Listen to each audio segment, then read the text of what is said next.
Msikilizaji, Kristo amani yetu anataka kujua jinsi ya kubarikiwa kwa kutoa.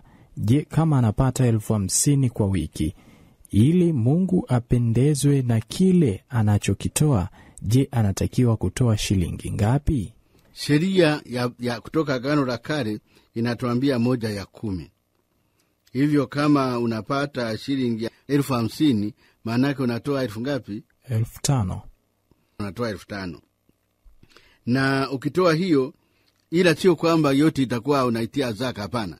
Unakuwa unahesabu zile unazozitoa kwa Mungu zote, zaka, sadaka, matoleo, basi yote inakuja unahesabu ngapi? 1/10. Unakuwa umetoa. Hiyo lakini haimaanishi kwamba huwezi kutoa zaidi ya hapo. Huwezi kutoa zaidi ya, unaweza kutoa zaidi ya hapo, lakini walau hilo. Katika yale unayoyatolea kwa Mungu, 1/10 yako uione kama sio ya kwako, ni kwa ajili ya Mungu. Unaweza kutoa sehemu kufuatana na masheria yalivyo katika parokia yenu, unaitoa kanisani. Kama sehemu nyingine inabaki, unaweza kuwapata na maskini, basi lakini uitoe.